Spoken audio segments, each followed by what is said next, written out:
Andy Bennett's Life in Fishing. So let's start with how you got into fishing, who used to take you and where did you go? Surprisingly, I never used to like fishing when I was younger. I played football up until I was like 16, 17. I didn't actually get my first set of gear until I was about 14, I think. I mean, I'd always fished as being a kid, so I could cast a rod and fish the pole and things like that. I could fish, but I never actually had any gear. It was actually my dad and my two brothers. We used to go to like Coombs Reservoir and Rudyard, places like that.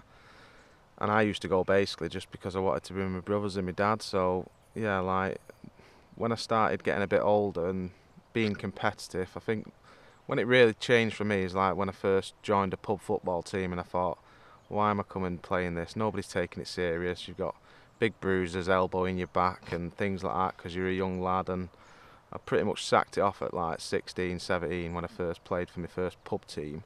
Like once we went out of intermediates, if you like, juniors. And that's when I got into it serious. And it was my dad really. I mean, I worked with my dad for a couple of years and we just basically used to finish a night shift, go fishing all the time, just go wherever really. We started off, I think the first open match I ever won was at Brookside Fisheries. I think I had 4 fish for £25. That was my first actual open match.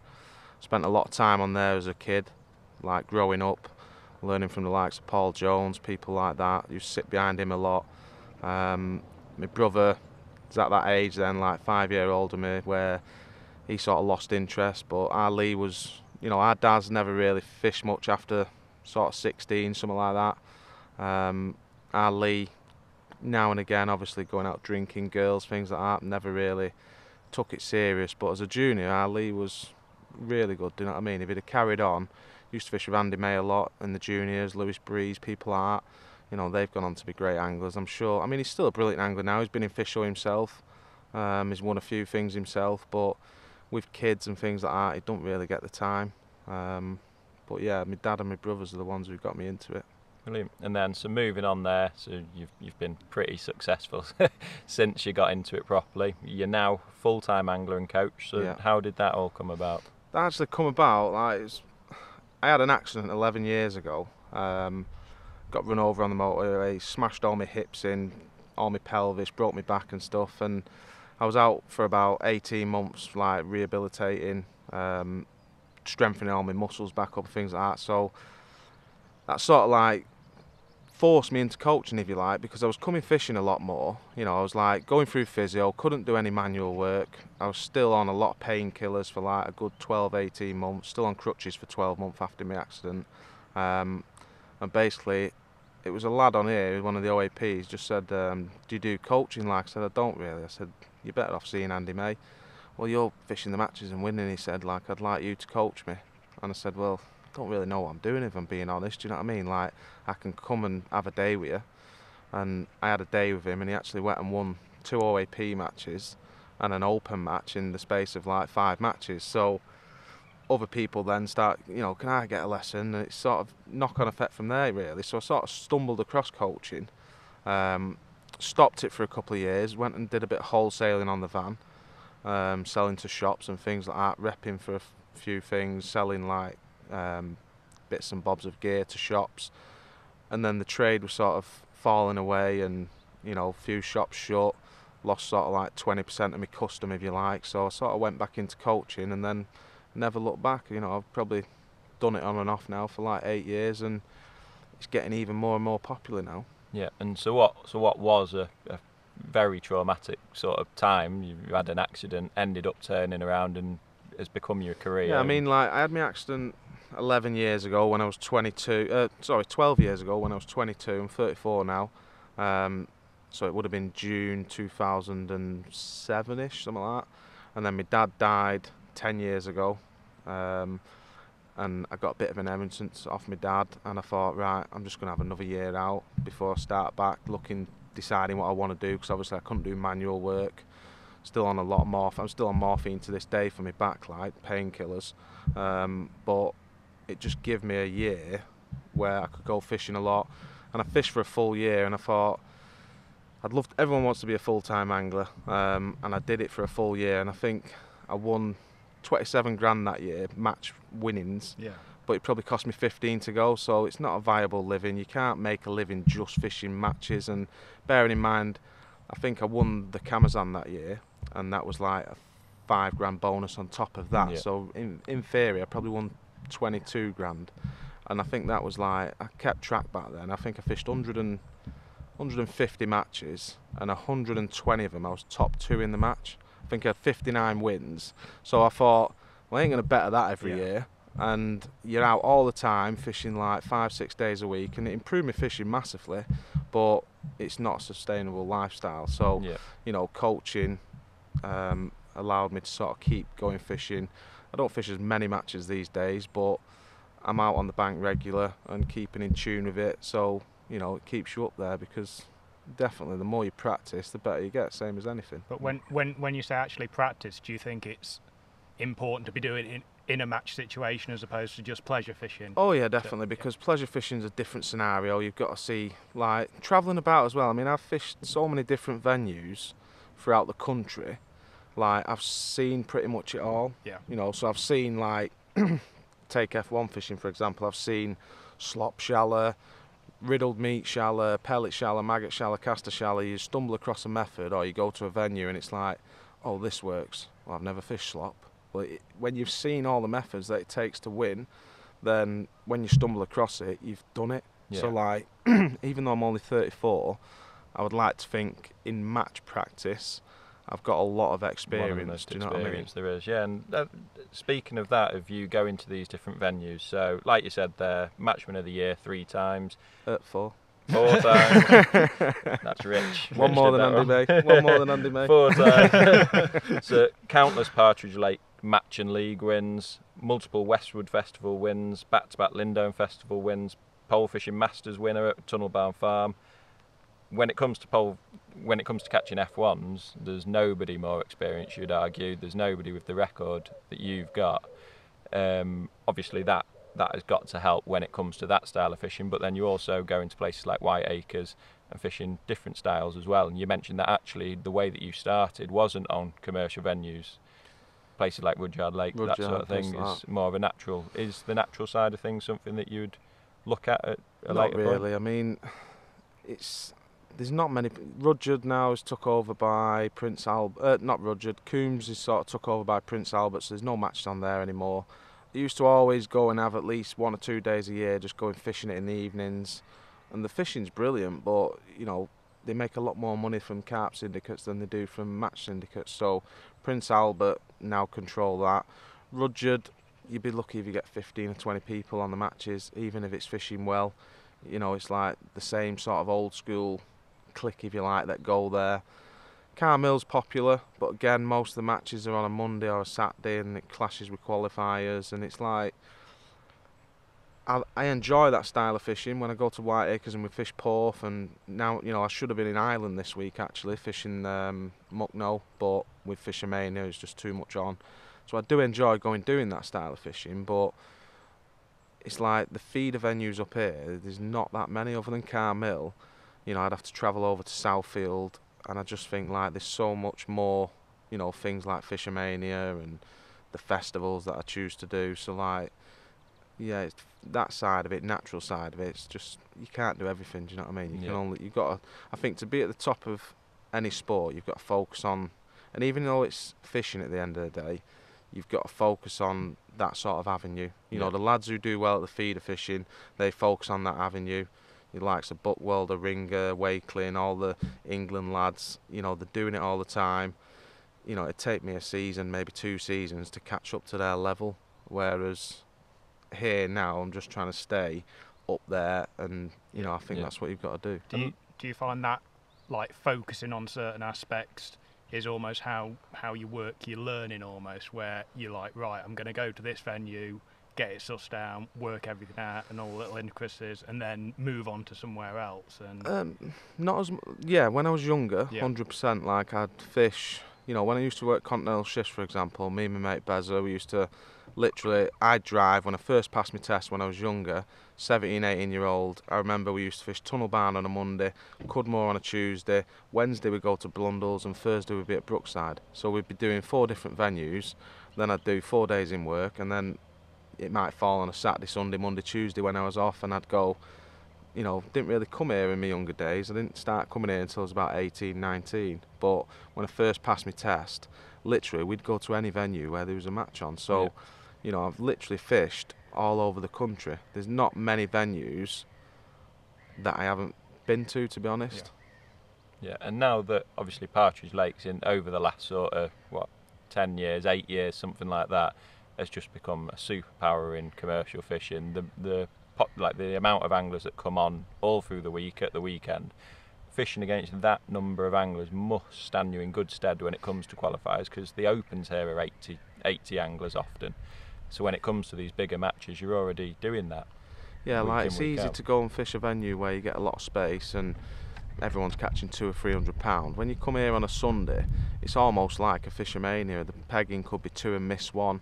Obviously they've got Covies 5 and 6 now, so sometimes you get every other peg, but most of the time on a Sunday you'll have 80. You know, I remember a spell last year or the year before, there was 90 plus for like 20 weeks on the trot. It was ridiculous. Like every week was a sellout for, you know, and they're still so popular. Even through the week, isn't it? Yeah, as well? the week, like the OAPs, there's a match every day from, and I think the biggest thing with this place is it's clean, it's tidy, good food, you can get bait, everything you need is here. But for me, it's you can go to any peg and you can fish it how you want to fish. Yeah. So if you want to fish a mud line, everybody's got a mud line. You want to fish in the edge, you want to fish shallow. Like, it's comfortable, convenient fishing. I think the fact as well, most the lakes, you kind of 13 metres you can reach. It kind of takes out that a lot of venues, if you're having to fish 16 plus, there's people like, I can't really. I've got cheaper poles that they're struggled to hold at full length. 100%. There's not many places you draw, and you just because of the gear you've got, you feel you can't compete because of that. So it almost makes it a bit fairer. And like you say, with the mud lines, it's one of them. Like, you can sit at your peg, a nice clean mud line, you can get your float in. It's not that situation where you're like, well, he's beat me, but he's been able to get into the mud line, and I've not. My peg's 4 foot deep, his is 12 inches deep. It's not like that. Each one's kept clean, it's kept tidy. There's everything that you need here, so it's great for that as well. I mean, I fall into that exact category, if you like. If take Fish or Saturday for example, I've slapping at 16 metres when I've been fishing the pole, and I didn't even do it for 5 hours. And Sunday I've woke up stiff as a board, back's in bits. It's still sore this morning. If I had to fish a venue where it's like 16 metres and I had to do it I wouldn't be able to do it. You know, if I had to go somewhere like, a lot of people say, why don't you go to Erenbrook? But a lot of the time you're fishing 15, 14, 16 metres, and it does start getting, you know, it's alright if you fish. I'm nowhere near as strong as I used to be 10 years ago, but I struggle with it. Whereas here, it's one of the main reasons is like a little bit lazy, if you like. It's convenient and it's easy fishing. It's easy style of fishing. Yeah, but it's almost fishing like picking venues and qualifiers that fit you as an angler as well. It's like not, as you're saying, almost specialising in something, and there's going to be venues that don't suit certain 100%. people as well. Like, for me, if I was picking my venues, I'm not bothered whether it's carp or F1s or any species really, but I always try and pick a venue where I feel like I've got the best chance, obviously. Like, for me, I'm not a brilliant long distance caster, so I won't do venues like Barston, because I know straight away I'm at a disadvantage. If you need to cast 100 metres, I can't cast 100 metres. You know, my limit, it might be 80, 85 metres. So if you need to reach an island, I mean, 124 wins a lot of the matches, and it's quite a simple match sometimes. So I should go really, because you might only plop it 30 metres down the edge. But, you know, if there's another qualifier on that day, I'm going to pick, you know, another venue to suit 100%. I think that's kind of... Everybody's the same. You're going to pick your style of fishing that you want to fish. A lot of people just fish for carp and they'll pick carp venues. Other people pick F1 venues. Other people stick to natural fishing, roach, skimmers, things like that. It's just what suits them. I think there's enough qualifiers now that a lot of weekends there's like 3 on a day almost, so you can pick and choose, and it's probably when you're basing your year around qualifying for the big finals, which I think the last few years you seem to have almost stepped it up a gear on that. Yeah, I mean, I've always preferred festivals myself.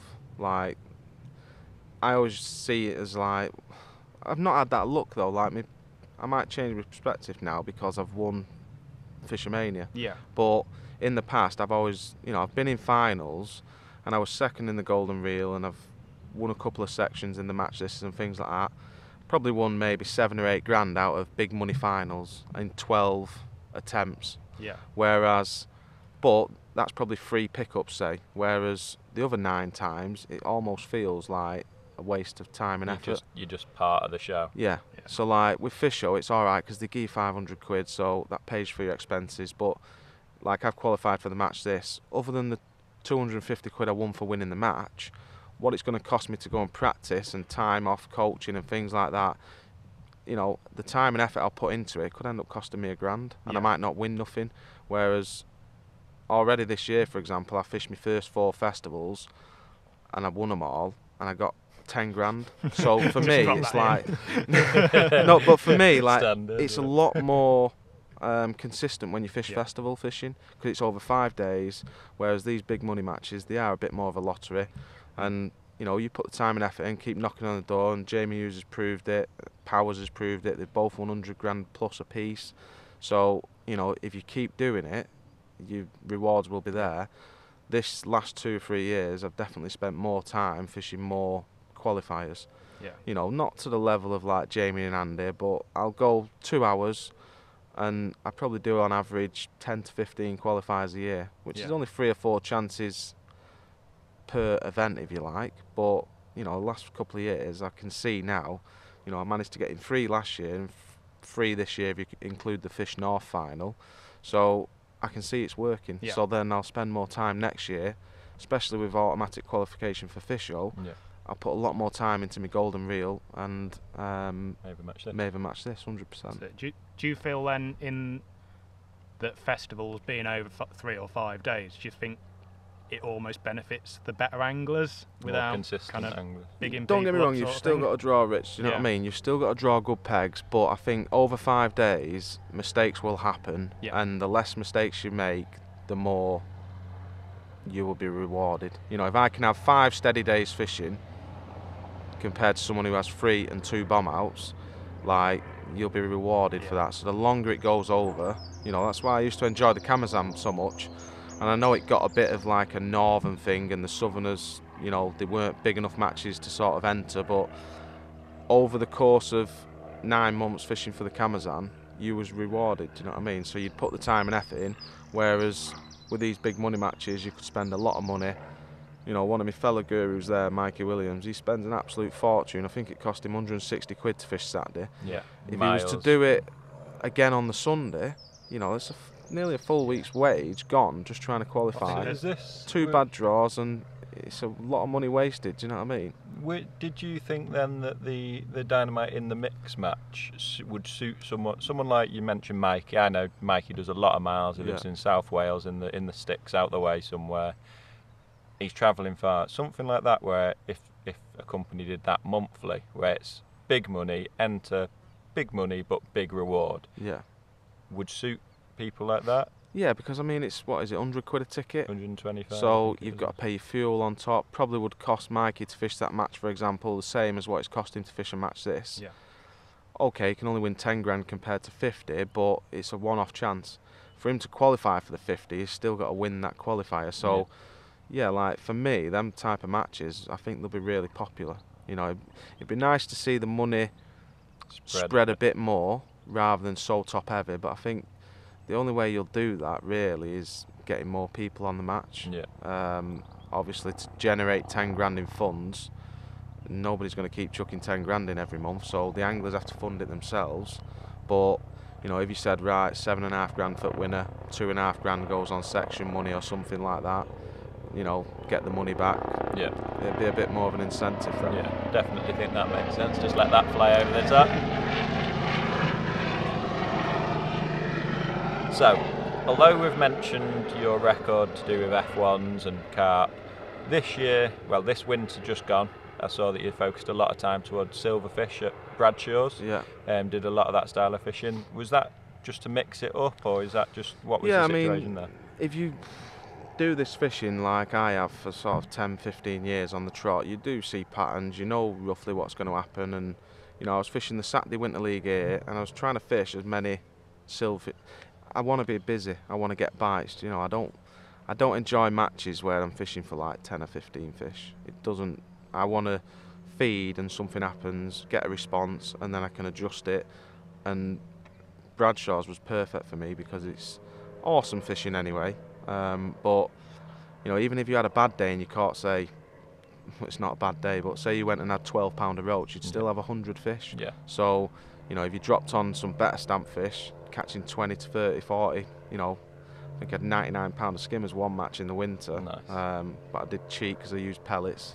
It's not real silverfish fishing, is it? But No, that was a good day. But yeah, like the fishing was just unbelievable. So it just kept me interested. It's just a change. It's, you know, if you do something all the time, it's going to get monotonous and boring. Yeah. I still did my F1 fishing to stay tuned in, but yeah, like that was a godsend for me. I've done it for the last 3 or 4 years, and I really enjoy that. Yeah. See, I'm sort of in a way the opposite to what you do there. I sort of leading up to the winter, I'm on a lot of natural venues, the rivers, fishing with Gordon League, fish the rivers, fish the canals a bit.